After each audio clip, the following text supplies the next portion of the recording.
Hey, it's Melissa from Kiwi Banana, and today I want to talk about the 10 principles of Burning Man. And the reason I wanted to cover them is, I guess, it makes a lot of sense. Burning Man wouldn't be the way it is without the 10 principles, and the same goes for any of the regional burns that have now, populated around the world.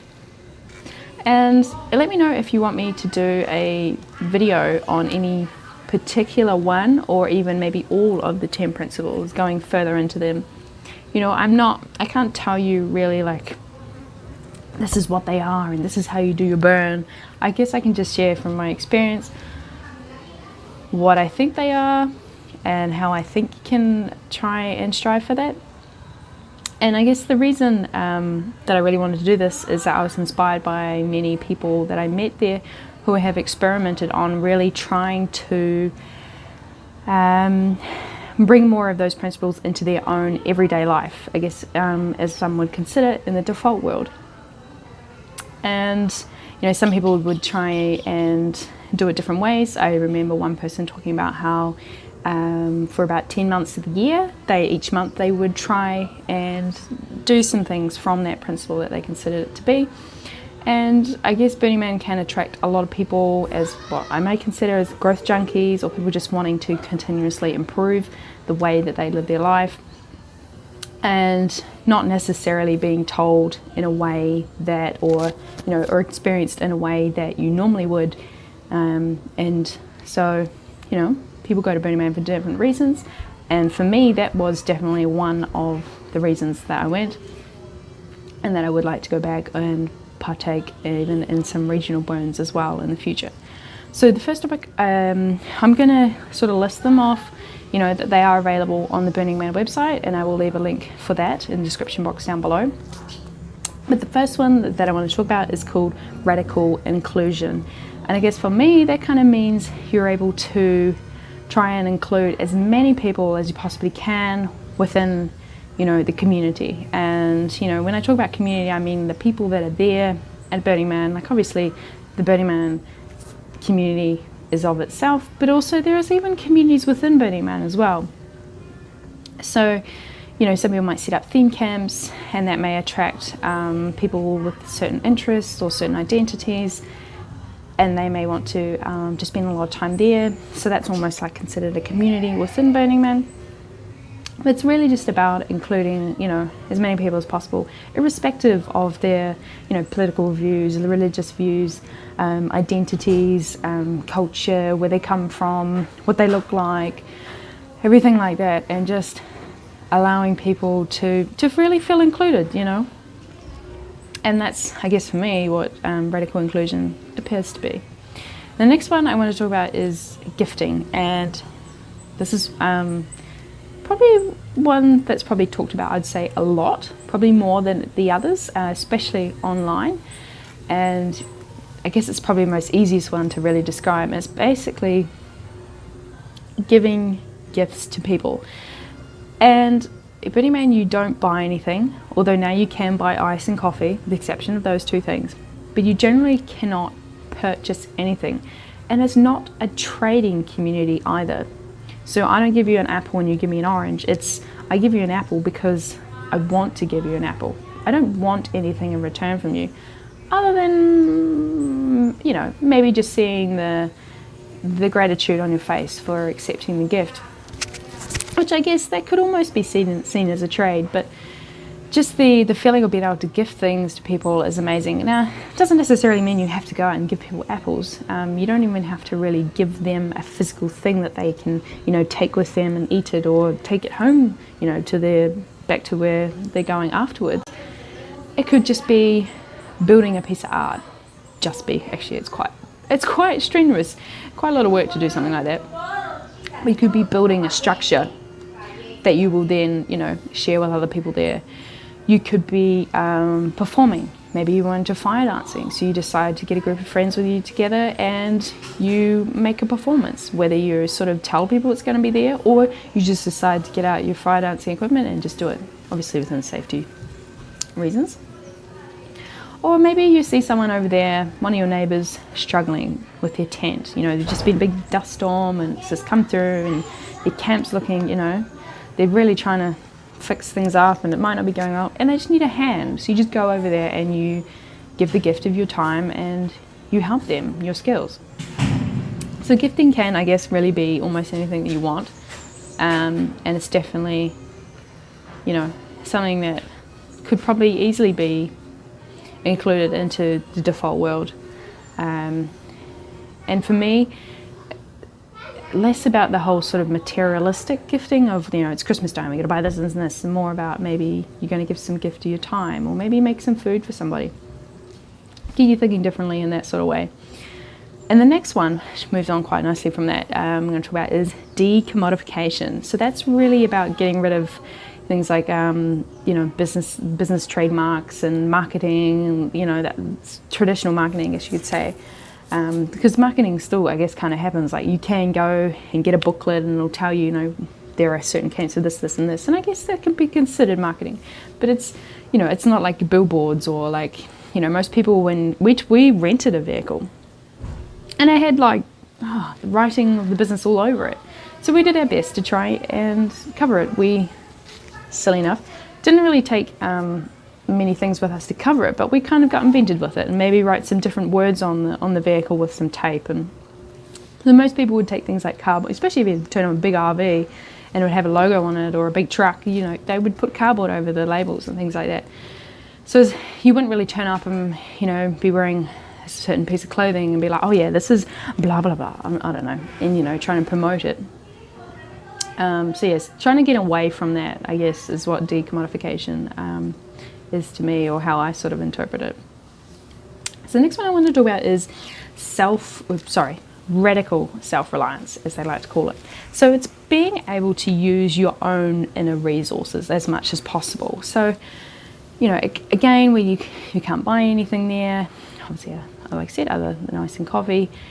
And yeah, yes, you could be gifted things that you need. You don't want to rely on those gifts of, you know, whether you're going to get them or not. So you really need to go in there with, you know, a lot of your own resources if you can, or help contribute to a camp that is going to provide you with maybe some of the resources. So, you know, you're in the desert, you're going to need to be bringing a lot of water. You're going to need to be bringing, you know, maybe some clothes if it gets cold, or some protective gear if it gets really dusty. You know, you're going to need to bring some food. You know, and this may alter differently depending on, you know, what sort of arrangement you might have for when you're going there. Because some camps you may get on and they may contribute differently. So you might not need to bring any food because they said, look, we're going to provide all the food, or we're going to provide most of the food. So you might only need to take a smaller amount of food than what you would if you knew that you were going to be cooking for yourself the whole time. You know, for someone like myself, I am kind of particular in what I eat, in the regards that I eat plant-based. So I'm not going to be accepting every gift, which I know it's terrible, but I don't always accept every food gift given to me or offered to me, because that's just not what I eat. Anyway, moving on from that. The next one they talk about is radical self-expression. So that's being able to, I guess, nuts and bolts of it, put in a way that just express yourself in the way that feels true and authentic to you. So that could be, maybe you're just on a dance floor and you want to dance a particular way. You know, as long as it's not harming anybody, of course, then yeah, maybe you like to use self-expression through the use of materials and wearing them. So you might have particular outfits or clothes that you want to wear, or maybe you're into, you know, you like painting or something, or you're into crazy makeup, or, you know, maybe you just want to build a crazy crazy looking camp, whatever, you know. I don't mean crazy as in a bad way, but it's different.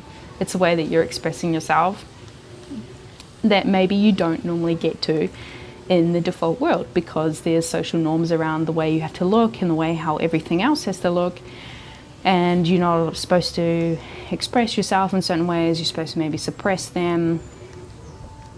So yeah, that's what I guess radical self-expression to me appears to be. And then the next one is communal effort. So that is really about getting together and collaborating with people.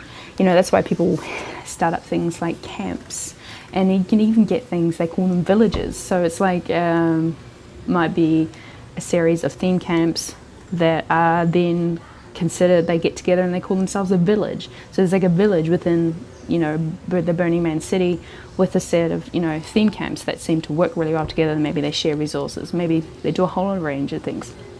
But it doesn't have to be on that scale. It could be just collaborating with your neighbours. Kind of like that gifting thing I said before, like maybe you have got a tarp and you and your neighbours don't have an outdoor area, so you might build like an outdoor area for you all to share. Communal effort, you know, you might build it together. So I guess that's what I would consider communal effort. The next one is civic responsibility. And for me, that appears to be making sure that you're taking care of, you know, people's well-being, but also like public well-being.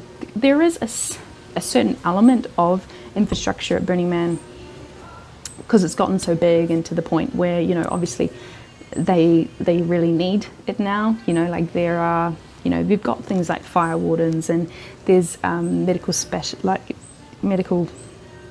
there in the need of an emergency, and you know, so there is a sense of some sort of infrastructure, but we still need to have our own civic responsibility as well, not just making sure that they are the, you know, we're only relying on that sort of infrastructure there, but we're able to be, you know, involved in civic responsibility ourselves as well. Oh, you know, remember, you know, using those sort of skills. Next one, leave no trace. Now this is another one that's talked about a lot, and probably, especially for those that are very environmentally focused, would highly regard this one as a very important principle, and I consider it a very important principle myself. So leave no trace is probably comes down to a little bit of the whole radical reliance. You know, a lot of these principles do intertwine with each other quite nicely, and with the leaving no trace, it's basically about whatever you take with you to Burning Man, with the exception of your bodily excretions. They have portaloos there, thank gosh for that. You will need to take it out with you.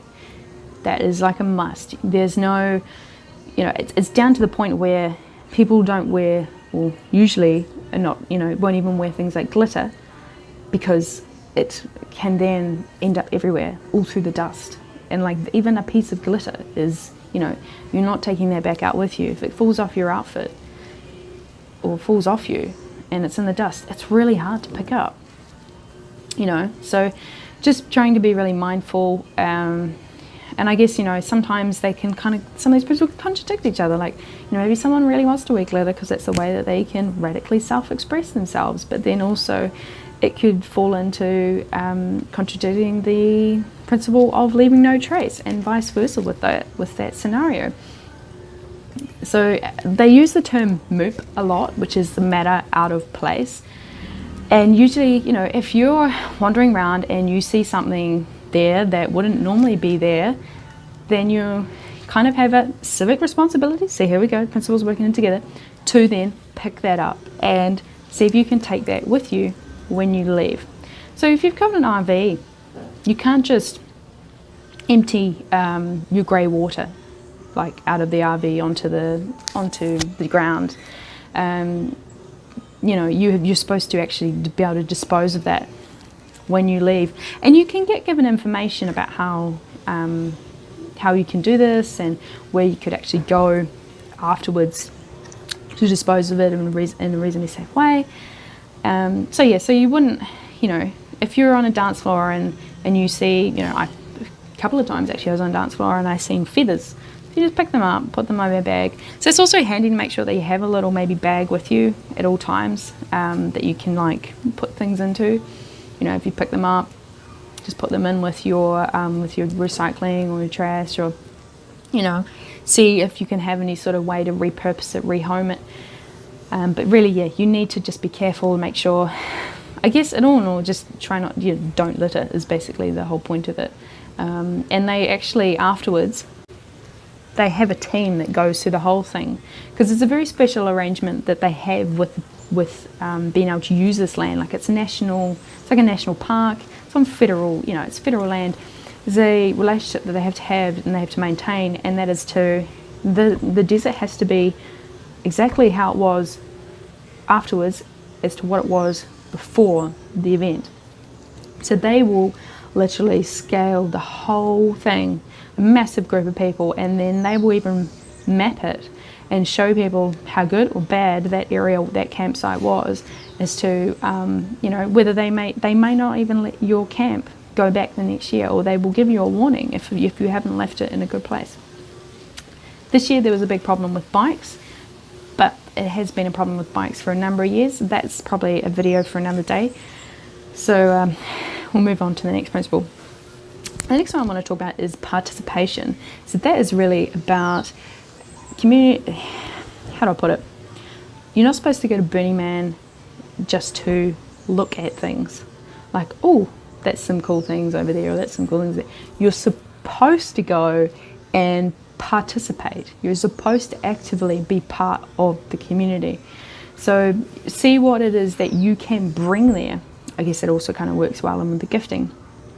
You know, it doesn't have to necessarily be a physical thing that you bring, but it could be, you know, who you are, or what you can do while you're there. So it's really about making sure you're getting involved.